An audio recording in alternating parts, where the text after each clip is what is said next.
What's going on, everybody? We are back with another episode of The Jungle. Good morning to everybody.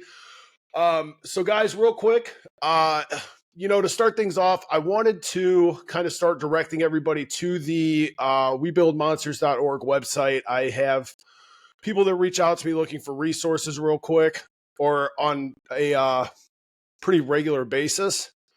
So I just want to let everybody know, that this is our website. And I've got a lot of good resources up here as far as the plug. I've got with us today, we have Matt, which I'm going to introduce him here in just a second, but we've got his recovery sober living home out in Houston. We've got all kinds of other recovery houses in here. We've got Sober Town podcast. If you're interested in getting like a daily Zoom recovery meeting in, if you're on your lunch break. We've got cleaning companies. We've got tree care services. All these guys have been members and people on the show. And guys, I always have to point out my baby. He started the web design business. If anybody needs a cheap web design, he's the one that designed mine. It's webmaven.com. But guys, these are all people that have been on the show. These are all people that are doing really big things in recovery and in the community. So I encourage all you, if you've seen somebody on the show and are interested in any of the services they provide, to hit them up. You would be doing them a favor. So guys, with me today, I have Matt Gibson, and Matt has been on my list of people to talk to for a while. I actually met Matt through his sister, Jessica, and Jessica is probably one of the kindest, most awesome people I have ever met in my life. My wife and I were devastated when her husband Matt took her to Texas. But I know Matt lives down there, her brother, and she's got family down there. So it was a good move for Jess. We understand. But Matt's been doing amazing things in the recovery community. He's got a really awesome story. I've heard his story from his sister, but never from Matt himself. And Matt and I just started talking a couple days ago, and we've been on the phone a couple times. And it was time that I got him on here and got his story out there. And so I'm going to go ahead and introduce Matt to everybody. Matt, go ahead and say hi. Hey, y'all. How's it going? My name is Matt Gibson. I'm a grateful recovered addict alcoholic. So let's get right into it, man. Let's talk about, so you have, you battled with addiction for some time. Mm-hmm. Why don't you get into real quick, in all the years of me knowing your sister, I never really had a chance to even have the conversation with her, what your guys' childhood was like. And you guys, did you grow up with her? You were in Mexico too, correct?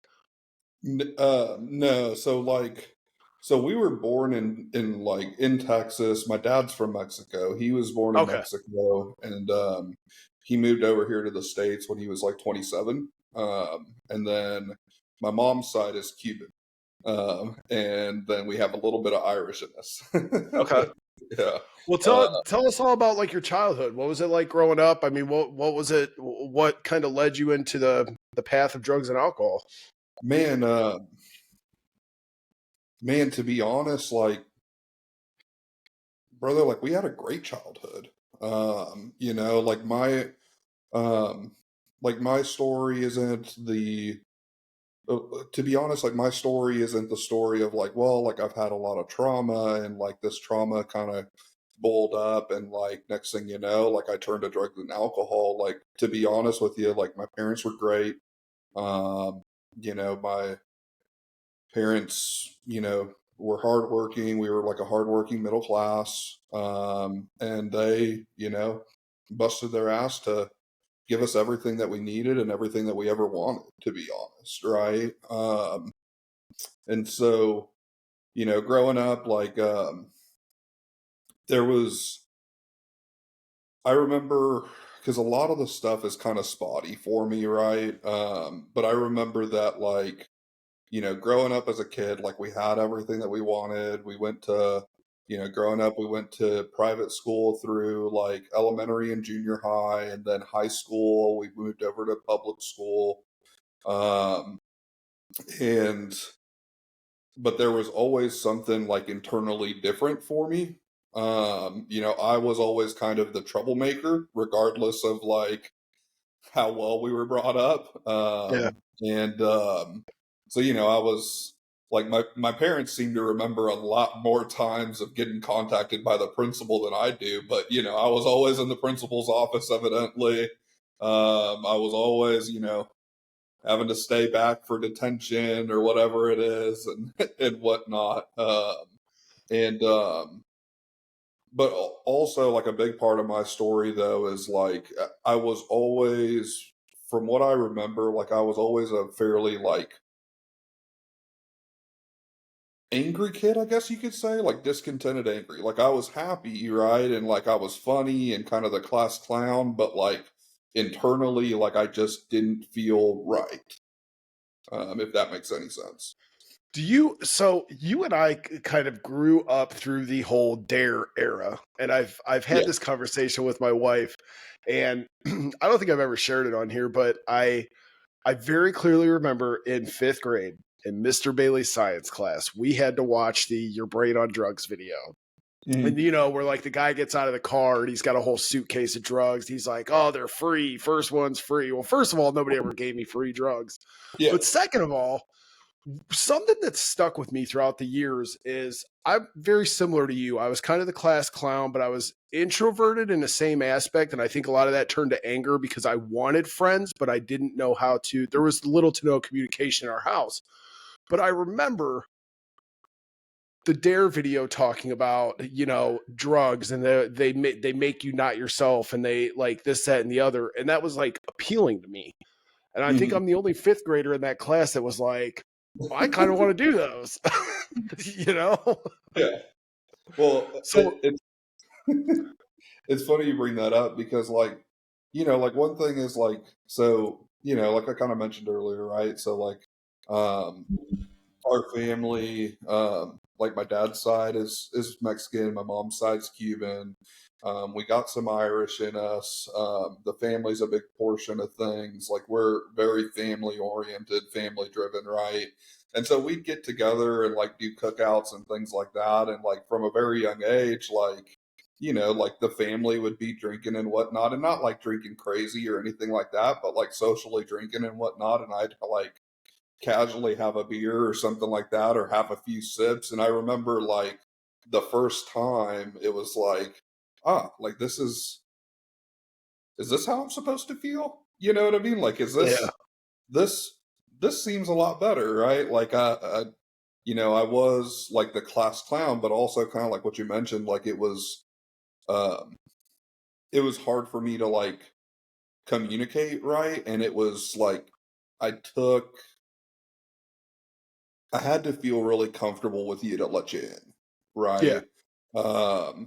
And then, but I remember like that first like that quote unquote like first beer, right? And it was like, oh, okay, like cool, like I'm not feeling as uneasy anymore. Like this is great. This is why people drink, you Yeah. know?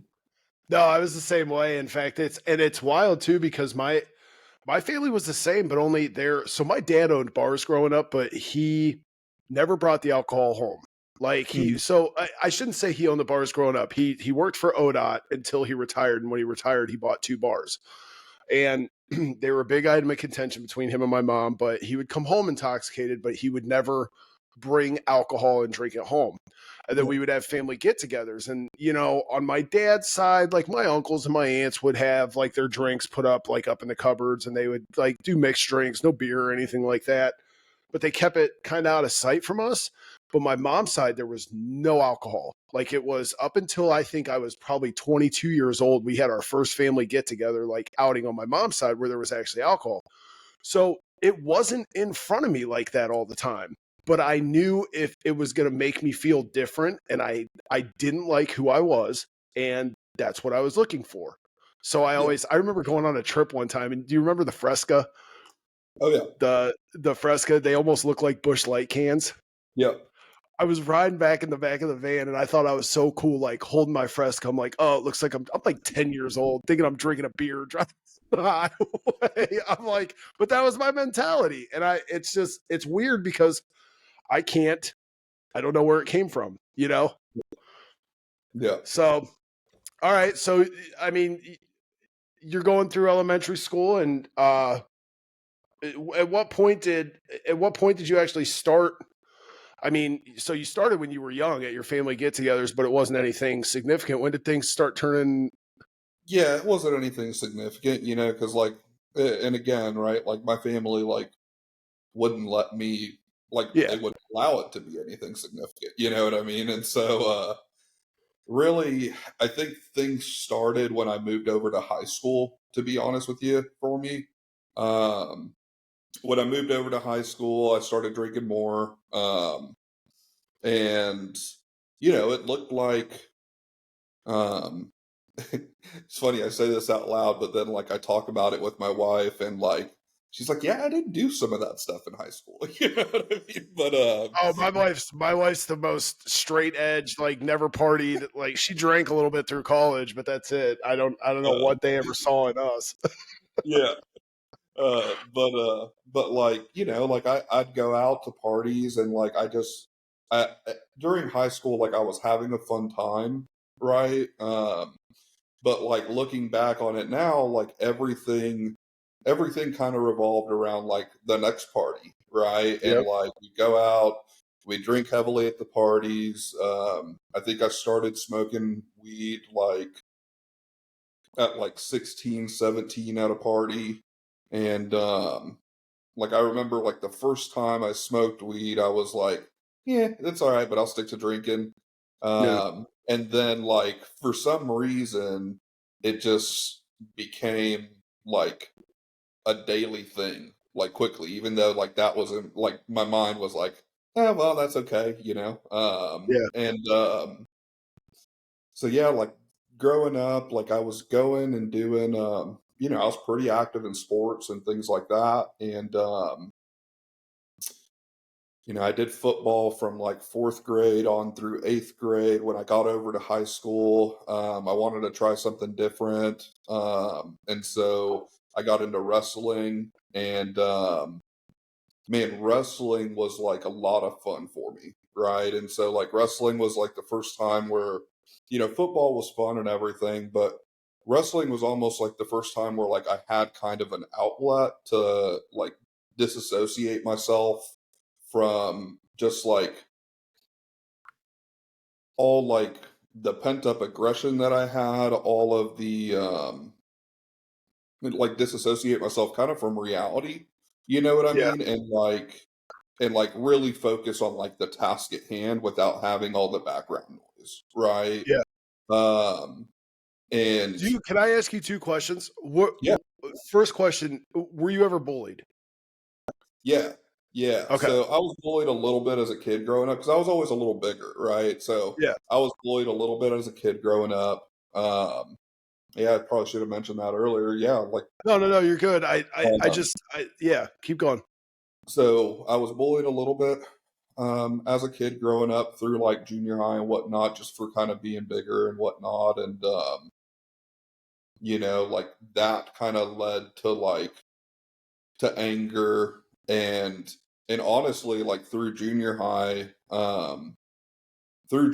like I would find myself like, going out in the neighborhood and like hanging out and just like figuring out different ways to like let out my aggression, whether it be like Yeah. picking a fight with someone, whether it be like whatever, just little kid nonsense that I could think of to like make myself feel better, if that Yeah. makes sense. Yeah, and So and the reason I bring that up is I was very similar in the aspect of once I found sports. So I'm actually being treated now for adult ADHD. That was going to be my next question to you because I was never diagnosed as a child, and obviously, like we're not going the stimulant route, but there's other methods that yeah, like there's other medications I could take. So they've had me on some, and it's you made the comment of it drowned out that background noise. So when I got into football, and by the time I started getting aggressive and found an outlet to kind of let all that out, that background noise kind of faded. And I was able to, like you said, focus at the task at hand. It gave me an outlet for my anger and my aggression. I wasn't, but I was already wrapped up in the partying and the wanting to smoke weed on a daily basis and things like that. yeah, So, yeah, no, and like ADHD is big for me too. So that was kind of something there as well, where like, yeah. yeah, I mean, wrestling, it was it was really, it was a way that, like, for the first time, like, aside from drugs and alcohol, like, I was able to drown all that stuff out for me, Yeah. and really kind of focus at on like the task at hand. And like honestly, like I was fairly good at it for not having, you know, experience. Like we had other guys on the team that were, you know, kind of grew up wrestling, and man, I loved it. And we got to I was doing pretty well with it up until about junior year of high school. And in my junior year, I broke my kneecap in wrestling, or I chipped it. And I remember going over to the doctor. It's actually kind of funny. Like I was like, and I want to kind of talk about this too. Like I was like, I've always been a really strong willed individual, right? Like if I set my mind to something, I'm able to do it, right? Yeah. For the most part. And for example, like I chipped my kneecap in wrestling back in high school, and like I drove a stick shift back home to go to the house and let my parents know what happened, and then And like your we went parents over were to the so hospital. thrilled. Yeah, and They're like, "Good job, dummy." exactly. And so, and so, man, after that, you know, I did like just like some microscopic surgery, but like it was a fairly like it was a fairly good injury where like I got some pain pills for the first time. And that was really where everything started to shift for me, right? Like up until this point, like my focus was, you know, my focus was school. There was definitely a focus on partying, but like my focus was school and my focus was wrestling. Um, and then I remember coming back and having like a conversation with the coach, and the coach is like, well, like, you know, I'd really like for you to be a part of the wrestling practices still, even though you're going to be out for, you know, a number of months. And like, I remember, I look back on it now and it's like, man, like that wasn't really a crazy request. But immediately, as soon as he said that, I was like, well, like, I was thinking in my head, like, what am I going to do? Just sit around here and watch everybody do essentially like what I Yeah. love doing? Like, I don't want to do that. And I started making the excuse of like, well, like, you know, now that like I'm not wrestling, like I really want to focus on like going and getting a job and like making some money and things like that. And so I ended up stepping away from the wrestling team. And I think looking back on that now, that it was directly correlated to like my like to essentially getting that taste of like my drug of choice. And and really kind of more so shifting and focusing on that. How um so I if you said it, I missed it. How old were you at this point? so I was junior year of high school, whatever that is, what, Junior year. 17? Yeah, Yeah, back when they were yeah. I remember those days, man. I'd go in for a toothache and walk out with like 4 Oxy 80s. Like those yeah, were yeah. it was wild what they were throwing people back then. Like I was in middle school and I broke my wrist and he sent me home with like 40 Percocet. I'm like, "What? I'm like 8 years old, dude. 10 years old. What?" Exactly. And man, like I had some pretty good prescriptions, you know. I can't remember Yeah. exactly what they were, but they were pretty good. And you know, I left that meeting with the wrestling coach with a wholehearted intention to essentially go start working on like mowing lawns, making some money, and which I'm not even sure how I was going to mow lawns with a broken knee. Um, and and Same way you drove a stick shift home. and and just kind of like, you know, proceed to do that until like my knee got better and I was going to go back to wrestling.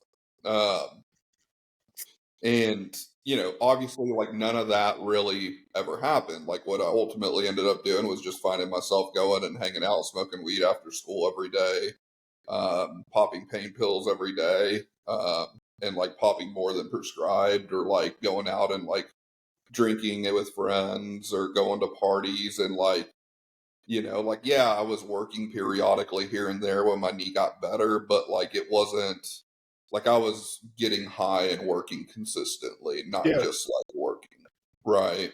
Well, and you Um, justify it because you're like, well, I'm injured and the doctor gave me these pills, so it's okay. Yeah. yeah, exactly. And then it started with that justification, and also like, it kind of ended it. You know, the thing with the opiates for me was like I'd start to build a tolerance pretty quickly, and I'm like, Yep. okay, like I know I shouldn't be taking X amount of pills, but I started taking them anyways. Yeah, but I mean, that's the way they're designed. Your Yeah, receptors they don't work like, it's not a long-term cure. And you just want more and more and more. And then you add the fact that we're addicts into that, and it's a recipe for disaster. yeah, yeah. And so, anyways, like as we like move on through that, like I never went back to the wrestling team my senior year. I really spent most of my time the senior year just kind of partying and living life. And we fast forward to like graduating senior year, and like I had always wanted to go into the military.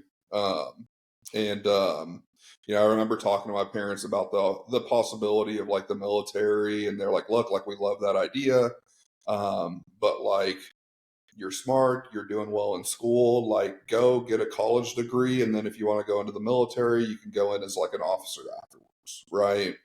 Um, and so I went over to Texas Tech at that point, and I got in there, and my partying just kind of like continued. I'd kind of stepped away from the pain pills, but my partying with like a variety of different pills,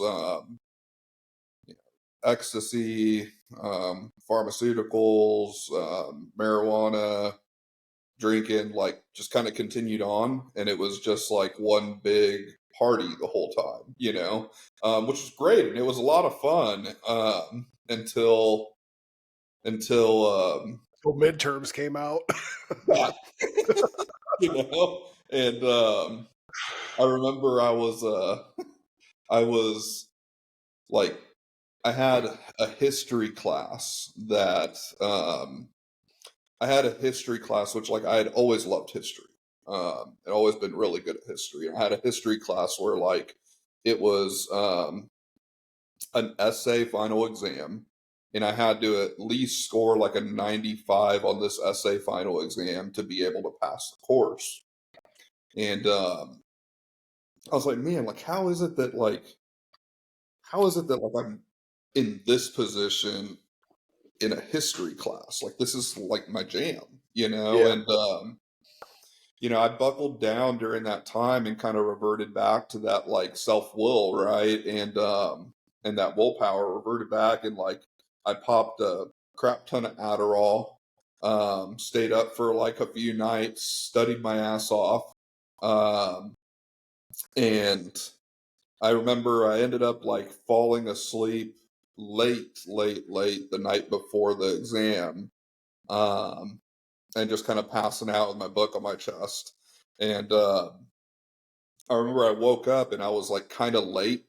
I woke up late essentially, and so I had one of these like little Italian racer bikes. I call them Italian racer bikes, but like one of those little street bikes to get around Lubbock. And Yeah. I remember I hopped on that thing and I pedaled my ass off. I was flying, passing cars on it, the whole nine.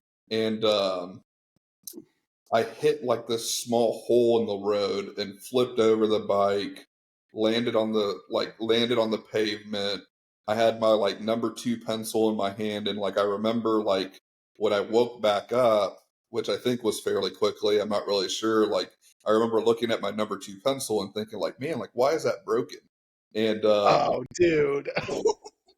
and so, anyways, I got over to the exam late, and I'm like bleeding, covered in like black tar from the road.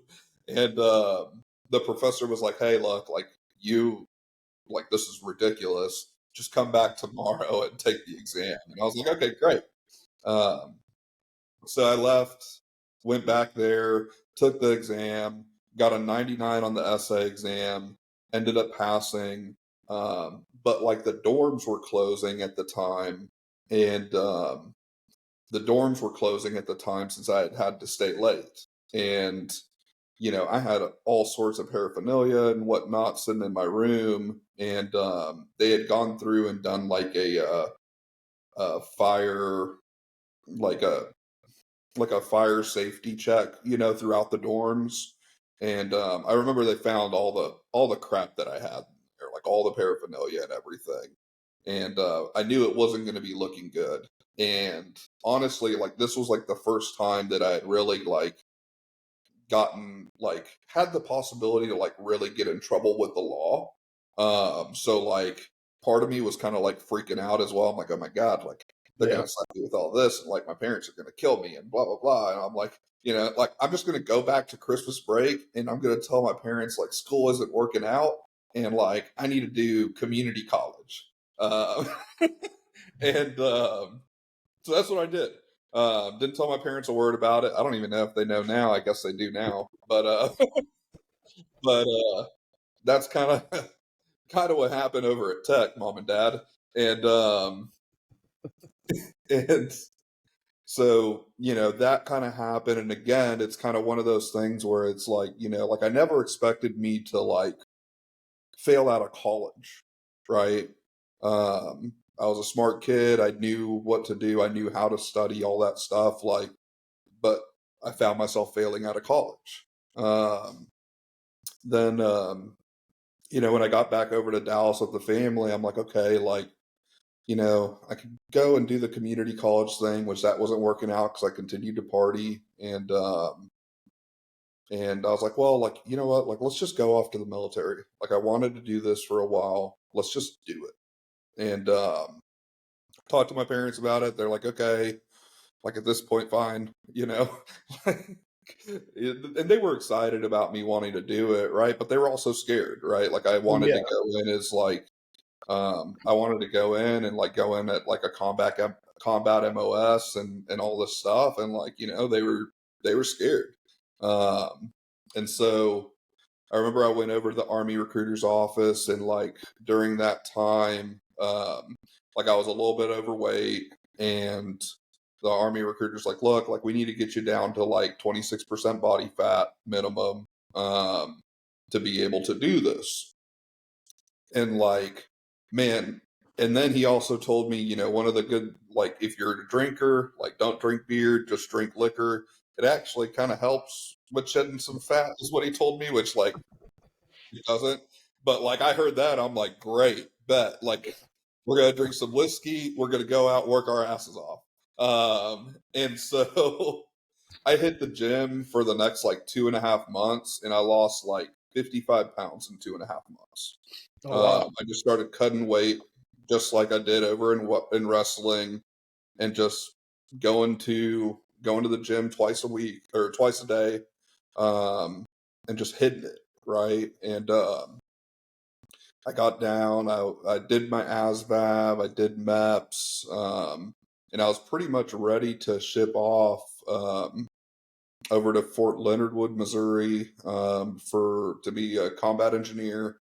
And I remember getting a phone call from the Army recruiter, and during the time there were a lot of military cutbacks, and they mentioned, hey, like I know you passed MAPS, and all that stuff, which is essentially like the medical examination. But we went back through your medical records, saw you chipped your kneecap back in high I school, was and wondering about that. Yeah. yeah, and like we can't let you in right now. And man, at that point, like that day I was working at my dad's work at the time. And like, I remember, I finished the shift. I went home. I went out to the bar. Um, I started drinking over at the bar, just like by myself. Um, and I remember there was this kid that decided to start like kind of talking some crap to me, and like I kind of like brushed it off and let it go. Um, and he kept kind of pushing my buttons, and I just lost it. And we got into it over at the bar, and they were going to be calling the cops, and I bolted out of the bar, hopped in my truck, and left. Um, and about 5 minutes later, down the road, I get pulled over. And that was when I got pulled over with my DWI. And I remember doing the sobriety tests, and I remember thinking to myself, like, because I had the adrenaline going and everything. Like, I really didn't think I was that bad, to be honest Yeah. with you. And I remember doing the sobriety test, and I guess like I'm doing it. I'm like, man, I'm crushing this thing right now.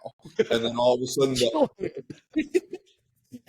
sudden, the officer yells at me to take the back of my knee off his bumper. So wasn't really killing it. And so, anyways, I got arrested, went to jail, uh, and and I got put on pretrial stuff, and like this was like my first interaction with like the law and like a DWI. And I remember getting bailed out. My parents bailed me out, and I remember um, I'm getting my stuff back from like the clerk, right, as I'm getting processed out, and she looks at my file and she's like, 22 years old, you're too young for a DWI. And I remember thinking in the back of my mind, I didn't obviously say this out loud, but I'm like, shit, I made it a full year at 21 without getting a DWI. Like that's not Yeah. I got mine at 21, so you're a year ahead of me, Bob. It's but it's funny, like I bring that stuff up because it's like, like you can kind of start to see how like the bar just continues to be lowered, Yeah. right? Like, at first, like super studious, getting good grades at school, relatively speaking. I mean, I wasn't the smartest kid, but I was Yeah. fairly smart. To failing out of college, to like, um, well, getting good grades, to popping pills, to failing out of college, to getting arrested for a DWI and thinking, well, like at least I made it a year past my 21st birthday. Well, there's a common denominator and all that, and it's the best analogy that I make or reference that I make to it is as addicts, obviously with our values and morals and how we were raised going into it, we always have that line in the sand. And Mm-hmm. as addicts, we like to just kind of brush that line off and think, oh, it's no big deal. I'm gonna put that line up here a little bit. And before you know it, I'm kicking front doors in and stealing grandma's silverware set. Like, you know what I mean? So it's not like, and that's where I like doing these episodes because people don't real like people see criminals and drug addicts and things and felons and things like that, and they think that it was just, and a lot of times it is. I don't want to say that's never the case where it's a split second decision and you just decide to go and do something awful, but it's a general progression. It's a small progression. It's small steps that lead to these big things. And when you're using like that, you don't realize how far deep how deep you actually are until the hammer smacks you in the back of the head and you're done, Yeah. So Yeah. And yeah, I mean, after that, like once I got, um, once I got arrested, put on pretrial stuff and everything, like, I knew I couldn't smoke weed anymore, which was like my major crutch, like that was just a daily thing. I knew I was going to be getting drug tested and whatnot. And so like I went over and like got prescriptions for pain pills again. And like long story short, like that essentially ran out after a little bit. Right. And then I find myself like, um, going out, drinking a little bit again, failing the breathalyzer on my truck. I got thrown back in jail, um, got released again on bond, and essentially got put on like they put an ankle monitor, the scram monitor, right, yeah, we have for those up alcohol here. testing on my ankle. Did you ever try and put baloney between your ankle and the scram monitor? No, man, I didn't. I never. Like, I wish I It doesn't work. I've heard guys try and do that. I was just curious if you ever tried it. No, that's the thing, man. Like, I wish I could tell you I actually tried to mess with it a little bit, I didn't. Like, I was kind of petrified, to be honest with you, of this thing. I'm like, man, I cannot believe I got this thing on right now. And then I had a breathalyzer in my truck as well. So, like, I was, you know, paying a crap ton of money monthly for these Yeah. little things and all, like, the services and whatnot. And, anyways, like, I started working, but, at that point, it was like, okay, like, what else am I going to do now? Right? Like, I was able to string together a few weeks of, like, kind of sobriety, right? I wasn't able to get any more pain pills or anything, and it's like, how else is this going to work? You know, and that was essentially when, a buddy of mine um, had been getting into heroin, and he actually, when I first, and I struggle to say this because, like, the reality is like, it doesn't matter. I would have used anyways, to be honest with you, right? Um, but you know, when it was presented to me, it was like, man, it's kind of like opium, right? Like, it's natural. It's Yeah. it's like weed, natural, and it's like, okay, cool. Like, I do a little Google research on opium. I'm like, all right, yeah, it checks out, bet, let's get it. And I start smoking heroin and going to probation and, like, stopping a few days before to pass the UAs, and until, like, a few months go by where, like, that doesn't work anymore. Yeah. And I'm getting super dope sick. I couldn't stop soon enough before my probation test, and I ended up failing my probation drug test. And the judge that I had in Dallas for DWIs was a super strict judge for DWIs. That's why she had the ankle monitor on me and the breathalyzer. And honestly, I was screwing up left and right, so, like, why not? And so, anyways, like, my probation got revoked, and I ended up going into county, and I think I was at county for like 60 to 90 days. I was presented the option to, like, get out a little earlier, and, like, still be on probation. But, like, at this point, like, I was like 16, I had made it 16 months through probation out of 18. Yeah. And I failed on the last two, you know? Um, and I was not going to add any more probation time because I was like, man, like, I have every intention in my body to, like, not use, but I don't know that that's actually going to happen. Yeah, and Uh, I mean, when you're that's the running joke in there too. When you're in county jail, is if you've got 3 months, you don't take that deal where they're going to give you a year probation on top of letting you out three yeah, months early. You At that point, you're already running your bid. You just you yeah, hang it up and you lay it down for the next 3 months. exactly. I mean, I think when they presented that option, like, I was a month and a half in, and they presented it as like, you got 6 to 9 months in here. I'm like, no, I don't. I'm a trustee. I got 3 to 1. Like, we'll hang Yeah, out. right. uh, Not that bad. and so, anyways, I hung out in jail, and it was jail. And when I got out, I had every bone. Like, if you were to hook me up to a lie detector test and ask me, like, hey, man, like, are you gonna use? Um, I'd tell you no, and I'd pass the lie detector test. You Yeah, know, um, and I got out of jail, and, like, that, like, fucking 6 hours later, I find myself over at the dope house again, getting high. yep, And so at this point, like, I guess I glossed over, like, I'd already been to treatment trying to evade probation. Um, parents had sent me to a discipleship treatment center, that was like a year-long program. oh, I did And one of those. yeah, I did one of and those too. I, Yeah. I walked out of that, like, at day three. Like, I Oh, remember, really? oh yeah. Yeah, I mean, I remember I was like, I put almost 2 years into that place, man. It no, was man. not fun. It was in like the middle of nowhere in upstate New York, like mountains. It was awful. Yeah, I remember. like I was, because they didn't do like any sort of detox, and I was, at this time I was full blown in my addiction. I was detoxing off heroin, Xanax, alcohol, a little Yeah. bit of methamphetamine sprinkled in there, and like I remember after the first couple days, they come in my room and they're like, "All right, get up, like we're gonna have to go work." And I'm like, "Go work."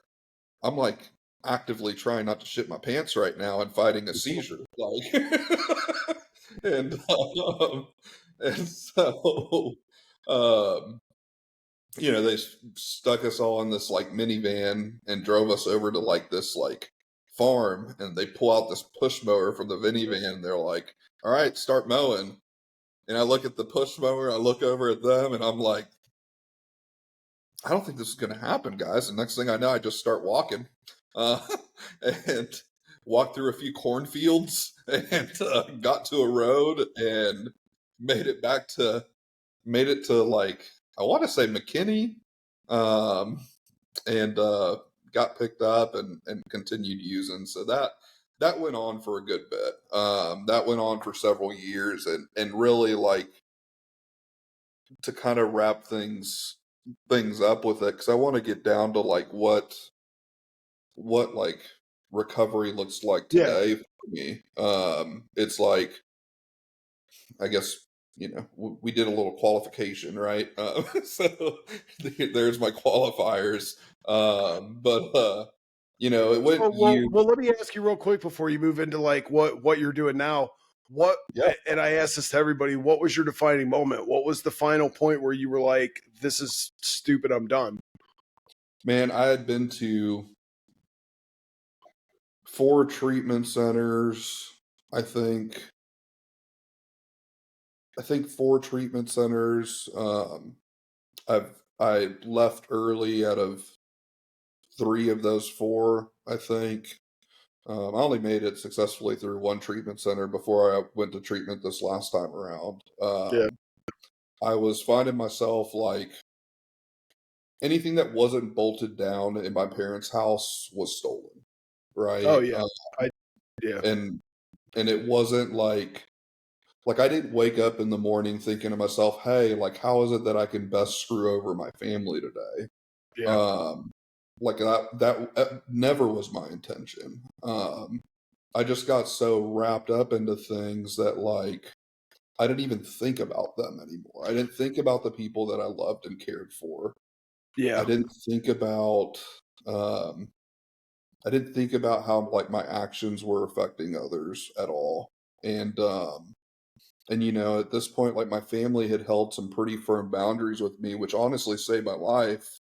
And like I had gone from, you know, going to college to failing out of college to like having a fairly successful job at one point, as like a field manager for Samsung, um, in sales, and like lost all that and essentially found myself, homeless, living in and out of trap houses, sleeping on a plastic white lawn chair in the middle of a trap house to keep the roaches from crawling up on me.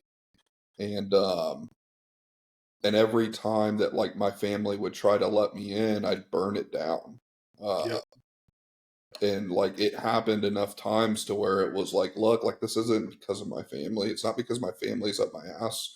It's not because like it's not because like, you know, people don't love me and care about me that I'm doing this. Like I'm doing this. Uh, I'm fucking miserable. Yeah. Uh, and my best friend of like 16 years ended up getting sober. Um, and at the time, I was sleeping out of a trap house. He had gotten 6 months sober. It was the first time for him to come back to Dallas, and I remember we used to go to this bar and play free roll Texas Hold'em, and if we won, we'd win like $100 and drink for free. And I remember I was like, like, you want to go meet up at this bar? Like, I haven't seen you in 6 months. He's like, yeah, sure. We'll play some free roll Texas Hold'em. I remember he got out of the car and he was like glowing. Um, and I had in 13 years never seen him that happy. Um, and like there I am, like sitting in the parking lot covered in bed bug bites and track marks, and just looking like I got hit by a truck full of heroin. And and like I asked him, I was like, man, like you look great. Like, what have you been doing? And he's like, man, like I started working the 12 steps. I went to rehab, and like, you want to go inside, grab a beer? I was like, sure. And he walks inside and he buys me a beer, and he drank Red Bulls the entire Yeah. night as we played Texas Hold'em. Um, and like, I continued to like do various illegal shit um, for a few months, but I always had that in the back of my mind of like, man, like, you know, it, I got to this place where I thought the world was a shitty place with shitty people. It was up to me to make the best out of it. And I saw him, and he was like actually happy, free, and used like I did. And it was like, okay, like let's change something. Yeah. No, that's I everybody's is different. I always like to ask because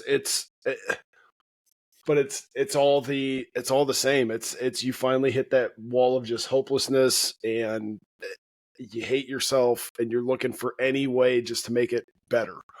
So, well, let's talk about, like you said, what sobriety looks like for you now, what your life looks like now. Yeah, man. So like, well, I want to start with like going to treatment, right? Like I went over to treatment. I went to the state funded treatment center because I had burned down all my options, and I remember like I had that memory of my buddy, um, and I'm going to this treatment center, and it was not a great treatment center, but it was exactly what I needed at the time. And I remember these guys would come and do these H&Is and take 12-step meetings over there. And I'd hear them start to talk. And I had been to meetings before to get my meeting sheet signed for court and so on and Yeah. so forth, you know.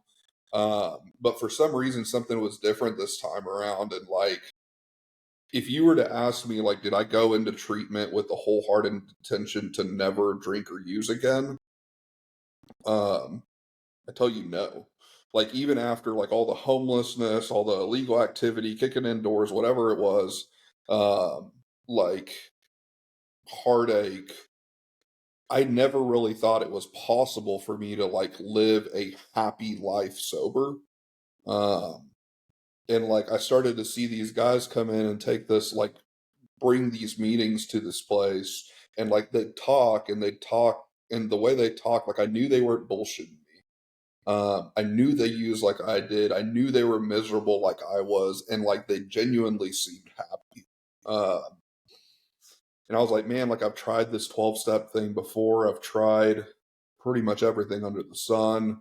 Like, but let's just give this a shot because like I always got up to like the God portion of the 12-step thing, and I just would completely shut down.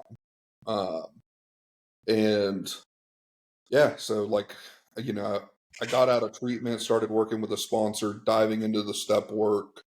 And next thing you know, like I was starting to do things that I wasn't able to do before in life successfully.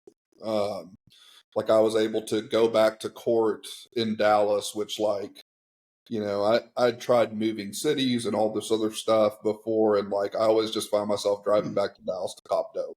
Um, you know, I was able to go back to Dallas for like court on some on a charge that I had, and to get it dismissed. And like I actually like my family doesn't know this, but like I stayed with my family, and I actually found drugs in my closet, and like was able to like get rid of them for the first time, and like not have this internal feeling inside of like, oh my god, what did I fucking do, you know, Yeah. like Yeah. uh my I continued to kind of work the steps, got back over to Austin, and like I got hit with like some pretty tough news at like 3 months or so sober that that my uncle who, like, man, my uncle had a lot going for him. My uncle was like essentially like my second father, right? Like anytime I fucked some shit up,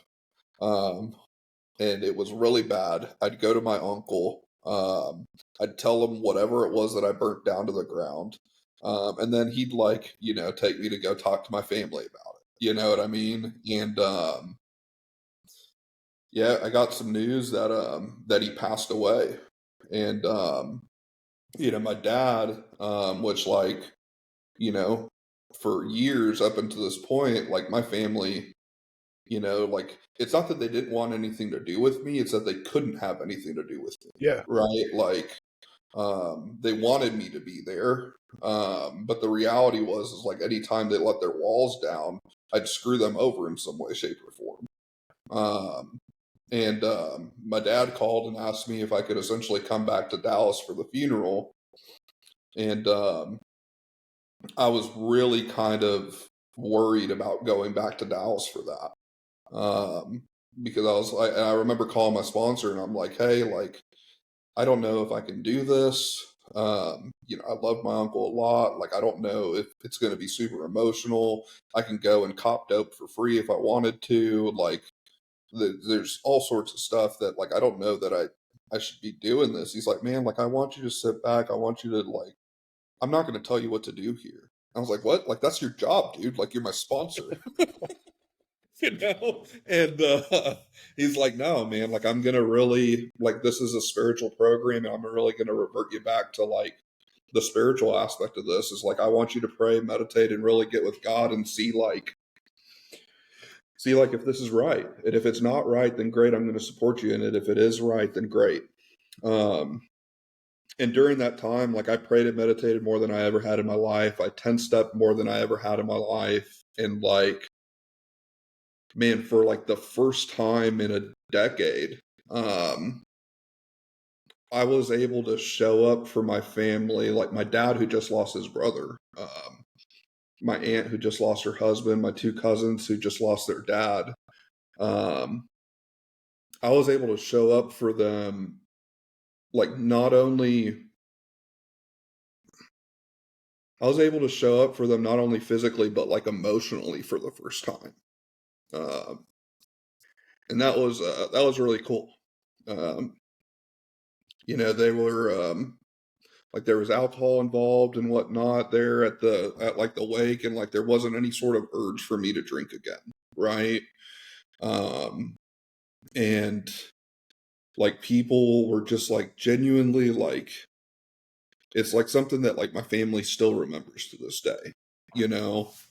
And that just had not been able to happen before. Um, and So I'd have these like different experiences, and it's like holy crap, like this stuff is actually working for me. Like I'm doing what I'm supposed to be doing. I'm following the suggestions. I'm changing the behaviors that my sponsors having me change. Like I'm bringing God into my life. And like next thing you know, like I'm starting to be happy. I'm starting to be free, and I'm starting to realize like, hey, like maybe I don't need drugs and alcohol to be free.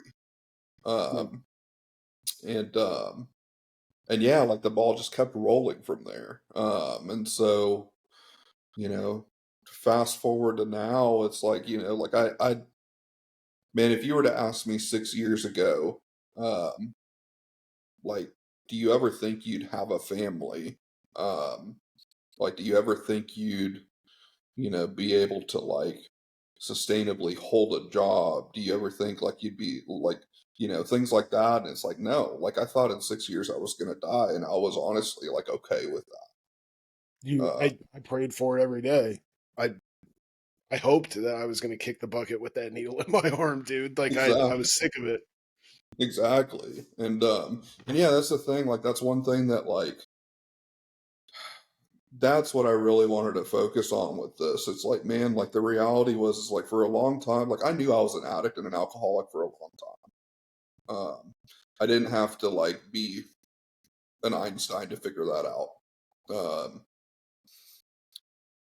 there was a good period of time there where like I kept doing what I was doing because like I didn't have any hope. and I didn't think anything was going to work. And I just thought, like, my reality was like, I'm not going to get, I'm not going to come back from one of my overdoses, you know? Um, and to be able to be able to see like those other individuals who were getting better and whatnot, that's what really saved my life. Um, and my family holding those tough boundaries, that's what really saved my life. Because it got me to a place where it's like, look, like, fuck, what else do I have to lose? You know, No, not I always fall back on, your family always wants to be there for you. And I've had numerous people call me with their children in active addiction, like, hey, what should I do? What would be the best steps? I'm like, you cut them the fuck off. Like you have to use the tough love approach. And dude, I did one of these episodes with my mom, and my mom and I have an amazing relationship nowadays. Like I talk to her almost every day. Like we're best friends now. I never thought that we would be back on that level, but you have to. She said the best thing that she ever did was put up those hard walls, put up those boundaries. You're not coming back in my house. You can call, we can converse. If you need a hot meal, I will bring you food. That's it, you know. And I think that's just like you. That was one of the big things that saved me. Um, Mhm. you have to have those hard boundaries. If you know somebody that's, whether it's your husband, your wife, your child, you have to put those hard boundaries up, because otherwise, if you don't let them fall on their face, they're not going to learn. Mhm. Yeah. Uh, but yeah, and then we fast forward to now, and like So yeah, from let's fast forward to now. I want to talk. So I want to talk about G3 recovery. okay, Um, so you came home. How long has, so for those of you that don't know, G3 Recovery is a recovery sober living. They are two homes down in the Austin, Texas area. Matt felt a need in his heart to help people, and Matt just grabbed the bull by the horns, and he's doing just that. So let's talk about how long have these been up and running? How, like, what was the process like getting these running? yeah. So man, like I started working in treatment really um like at the beginning of getting sober. Like my passion, like the message that was brought to me was like, hey, like through working these steps and like through recovery, you're going to be able to turn your dark past into something beautiful. And like I grabbed onto that because I was ridden with so much shame and guilt around all the terrible crap that I'd done.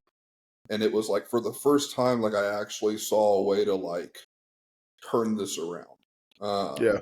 So like I think I got like 4 months sober and hopped into treatment and working in treatment. I started at like the ground level as like a tech, um, moved up to a variety of different positions, and um, did discharge or did recovery mentor, recovery manager, discharge coordination, admissions, and then the last position in the treatment field that I was at was a director of recovery operations out at the Last Resort, which is a place I hold really close to my heart. I love them.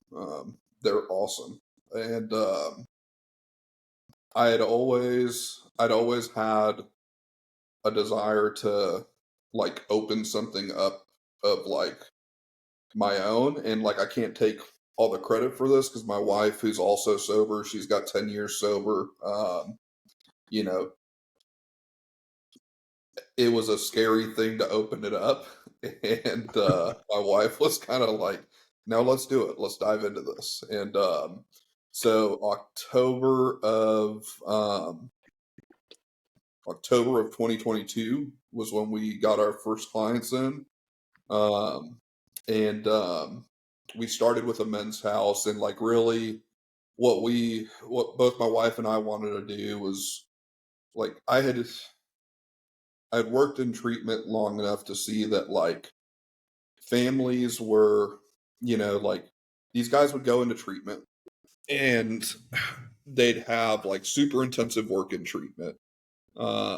Families were getting updated. Families were like super involved. Um, and then they do, 30, 45, 60, 90 days of treatment, whatever it might be, right? Um, and they'd go off over to the next step, which was like essentially sober living and outpatient services. And like at that point, it was just like the rubber would meet the road. And if they found a good house that would like hold them accountable and whatnot, um, and like a good house that would like incorporate like the community aspect of things, um, like they were kind of lucky, to be honest with you. Yeah. There were a lot of houses out there that there are a lot of houses out there where, like I went to a sober living house like this, to be honest with you, where like it was just like a place that I paid rent for that I shared a room with someone Yeah. who may or may not have been sober. You know what I mean? and and so we really wanted to kind of like rein that back in and have like a high accountability, but also like realistic, structured community that would help like men and women essentially like walk the path that we took to get sober. Because Yeah. another thing too is like, dude, like there's a lot of paths to get sober. There are, and I think that a lot of a lot of places out there will gravitate towards like the latest buzzword and whatnot, and really kind of lose focus on like honing in one aspect of their thing, and like just things get lost in the weeds. And Yeah. so, um, yeah, we opened up the men's house first, and we kind of got a culture built and everything, and our intention was always to have two men's houses. And then we kind of figured out that, well, like realistically, like women's sober living here in Austin, at least, is really limited. And like, unfortunately, like women here in Austin are either paying like, $2,500 a month or so for sober living, or they're going to like a low accountability home of like, paying $600 a month, and there's no real in between. I want And to I want to bring these up real quick because I have them ready to yeah, share. I want to show anybody that's watching this what you're actually doing here, because this is amazing to me.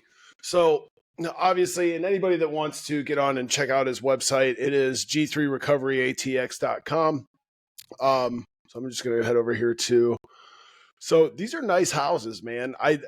You sent me your website the other day, and I was looking at these, and I mean, it's it's nothing like anything that I was ever ever in when I was in recovery houses. I was down on Diagonal Road in Akron. These are it's just beautiful. Like it's I love them. So that's we've got the men's house here. Um, go over to the female's house. I mean, they're clean. They're well equipped. And how many people do each? I know you told me the other day. How many people do you have in each one of these homes?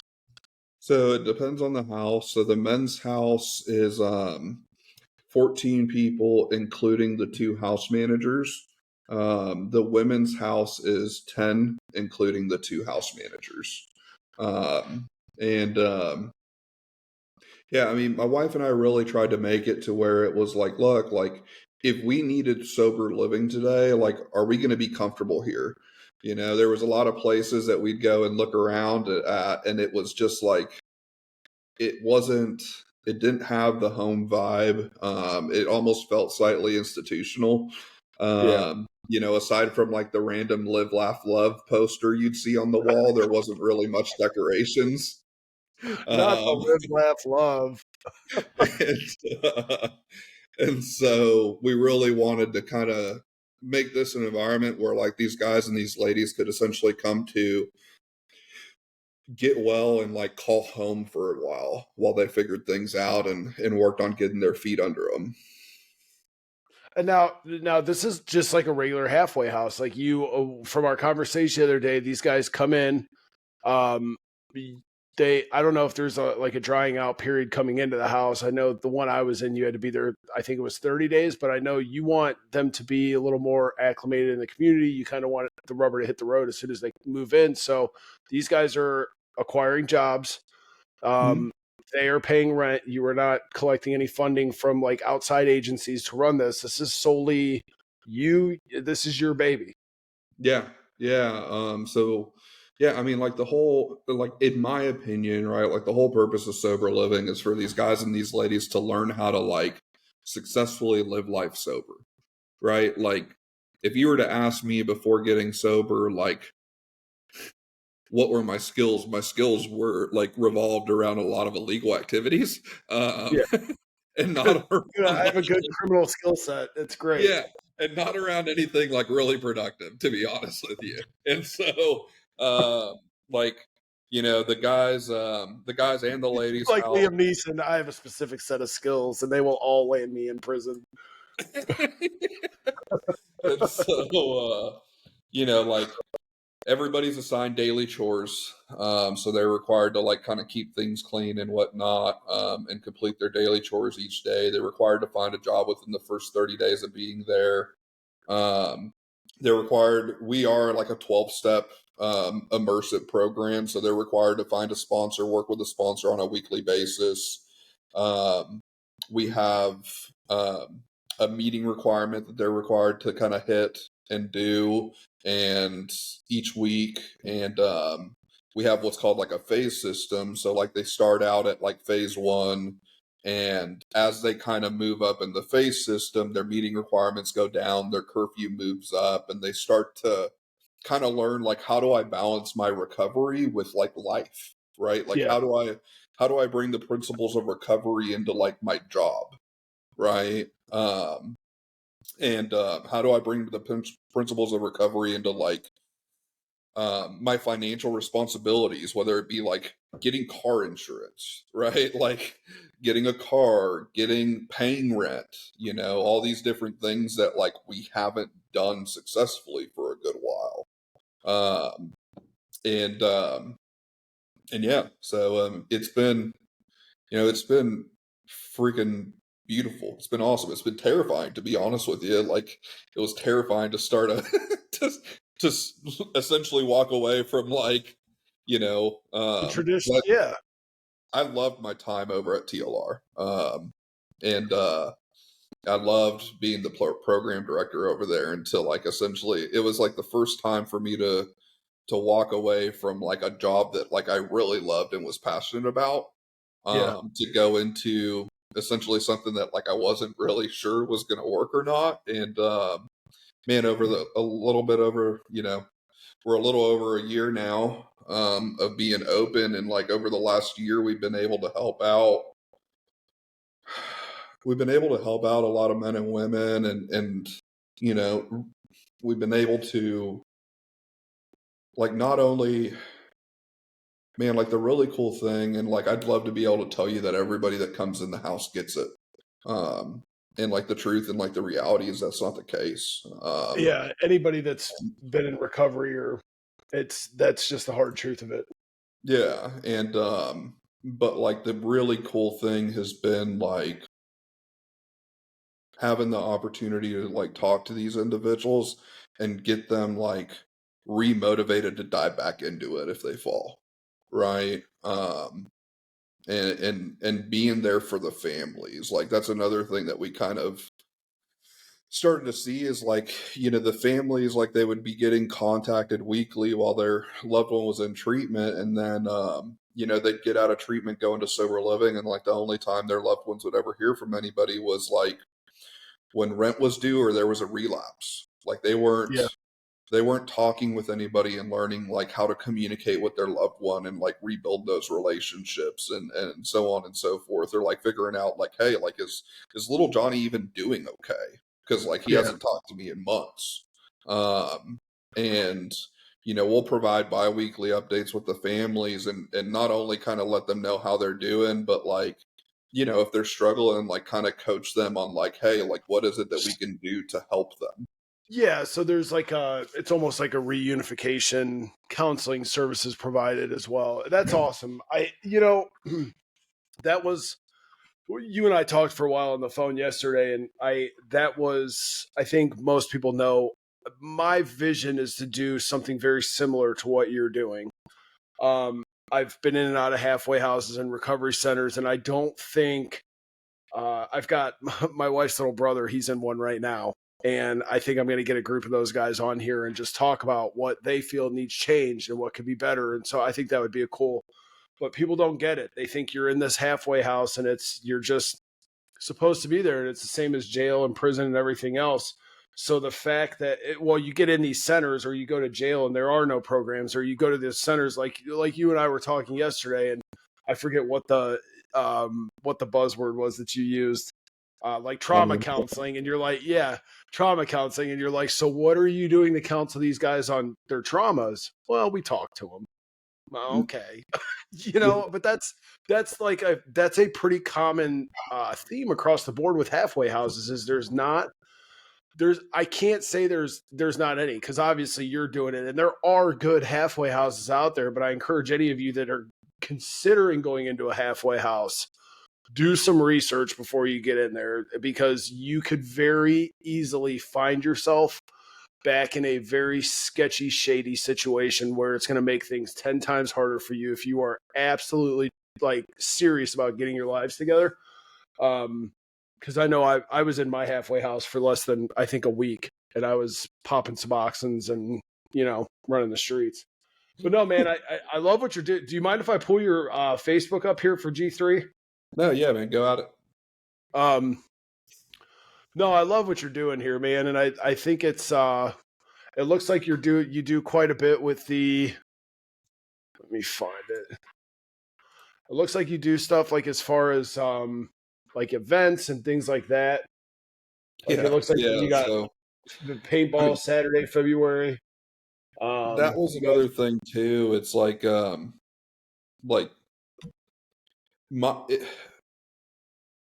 my opinion of sober living is like it should be an environment where like these guys can start building relationships, these ladies can start building healthy relationships with one another, and start to build like a recovery community and a network around them to support each other, right? yeah, Kind of like what I mentioned like a little bit with my story was like, seeing these people like get well was what sparked me to actually want to do things. yeah. Uh, and like dive into the program. It's the dove hunt there that we did.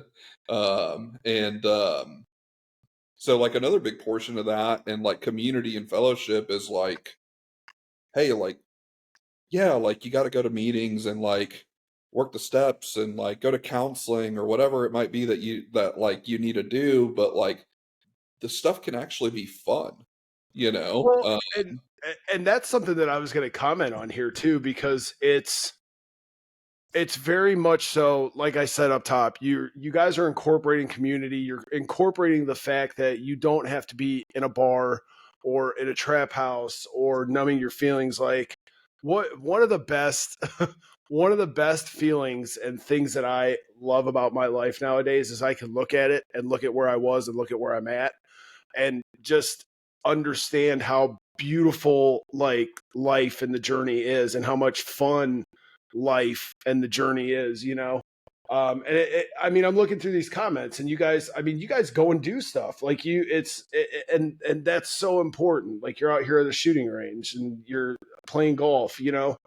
Um, so I just want to emphasize to everybody, guys, these houses are out there. Just do your research, be diligent in finding something that's going to be a good fit for you. This is awesome, man. I love what you're doing. Like I said, I was talking to Jess, and when I remember her telling me when you had gotten into this, she said, she was like, "Oh, you need to talk to my brother," and I was like, oh, I will, and yeah. So this is so cool, man. Thank you. Thank you. Man, I tell you Um, what, I couldn't have done it without my wife, man. She has been a pillar. Because they it's been usually are. with Lonnie. But Usually, yeah. she's been a pillar. She's been amazing. And yeah, that's kind of, like our focus is family. You know what I mean? And that's something that like I took advantage of for a really long time through active addiction. That's something Hannah took advantage of for a really long time during active Yeah. addiction, right? And it's like, man, like how do we build a family at the houses and like and also like how do we rebuild our families, you know? And then start to learn how to have fun in recovery and go out and like enjoy life again. Yeah. So Well, you made a comment a little bit ago about how like this type of life wasn't for you, like and it's funny you said that, and I wanted to chime in then, but I wasn't going to interrupt you. I It's funny because I'm very transparent on Facebook. I tell people that my wife and I fight. I tell people that I love my wife to the ends of the earth, but I would also probably 3 nights a week kick her out of a moving vehicle, you know. um, but it's I have so much. I'm just happy. I'm whole nowadays, and I used to always tell myself when I was in the midst of all my bullshit that happiness was just something that wasn't for me. Like yeah, I would see these families, and I would see people out at the mall together while I'm like charging my cell phone, leaning up against the wall. I see these happy families walking by, and I would beat myself up so bad that happiness wasn't for me. Um, and I want to encourage anybody that's out there, happiness is for everybody. You have to put in the footwork. You have to put in the work on yourself. Everybody deserves happiness, and life is so awesome once you start to take a look inward and work through your bullshit and just put one foot in front of the other day by day, man. And I mean, I'm looking through your Facebook. You have a beautiful life. You have a beautiful wife. You have a beautiful daughter. You're doing great things. I know we just started talking, but I'm proud of you, man. Like I said, I feel like I've known you a lot longer than you probably feel like you've known me, but your sister's always kept me up to date on what was going on with you, and I'm proud of you, man. I know I wasn't there, but I was definitely behind the scenes listening when some of your shit was going on. So no, I'm proud of you, man. I think you're doing great, and I thank you so much for coming on here and doing this. Is there anything else you want to talk about or put out there before we? no, man. I mean that pretty much covers it. I think you hit the nail on the head there. Where like like happiness is possible, Yeah, right? Like there is freedom through this. It takes some work, right? And it's like sometimes it's not necessarily easy. no, Uh, not but even like, remotely. before, man, like I think intentionality is key of diving into this stuff. And like when we start really bringing the intention, we start to see life become beautiful in ways that like I never really could have imagined, you know. Yeah, I'm just it's still wild that I have a 19-month-old, you know. I'm just like, what? Like, yeah. uh, Where'd you come from? yeah. And it's just wild for me to like come inside the house and like my daughter like see me come in and like say da da da da da da da da. Or like my just to be able to have found someone like my wife, like Yeah, I'm just blown away, like yeah. the reality is like my own blood couldn't be around me. Well, and I think Like, and there's something so empowering after because my life has been 10 years in the making. I came home from prison 10 years ago, and I yeah, had made a choice while I was locked up. I'm doing things totally different when I came home. And there's something so empowering about being able to look back over the last 10 years and see where things were tough, but where I persevered, to see where things were rough, but I got through them, to look at the way that I used to act in situations, how I don't act anymore, to get custody of my kids, to buying a home, to get it, you know what I mean? Like you see yeah, these steps throughout the years, and then it's empowering when you get to a point like yourself and I have, and a lot of other people where you can look back and you can be like, that old life, that it's not even worth it. Like it's once you get a taste of like the happiness and the wholeness and the being fulfilled, like that old life, it's it's gross, and you start to look at yourself like, what the fuck was I thinking? You know? Yeah, So man, we've been blessed. We've been blessed. yeah. It's been amazing. So, all right, brother. Well, I obviously plan on staying in contact with you now that I have your phone number, your email, your Absolutely. website, all of your contact information. I'll be reaching out as far as when I try and get things rolling on my end. But I want to thank you, man. Again, I'm so glad to see where you are, and then get a little more understanding as to where you were, and keep doing what you're doing out there, man. I love from the bottom of my heart what you're doing, dude. Thanks, brother, man, and thank you for doing what you're doing, man. Like, I, it's just so big to like now, like with technology and like the podcasts and everything that we have nowadays. It's like, man, like let's start utilizing that for like something good. Let's start Yeah. spreading this message of hope. Let's open this up and utilize every aspect that we have, man. And you've been doing that with this podcast. You've been doing that. I Oh, mean, thanks. thank you. Because we need Yeah. more people like you out there, man, is the truth. I do. Now that you bring that up, I would like to give a shout out to my buddy Drifter started Sober Town. It just reminded me with you saying that it's on the plugs page, and you can also use it with guys in your house too if they can't make it to a meeting, if they're stuck in the house. Just give a quick plug to them, not to cut you off, but it's sobertown.com. They do daily Zoom meetings, interactive Zoom meetings. They run tons of them, men's, women's, NA, AA. So anybody that's looking to get to a meeting that maybe can't make it, or maybe is really in need of immediate help, go check that out. Sorry to cut you off. No, man, I appreciate everything you said, everything you're doing. And I love you, dude. I've been cheering for you on the sidelines for a while now. So you didn't know I was there, but I was definitely there. So, but with that being said, we'll wrap this, and I'll talk to you, brother. All right, man. Sounds good. Stay in touch. Thanks, man. Guys, yes. Thanks, guys, for checking in. We'll check you next time. See you. You good? Oh, he left.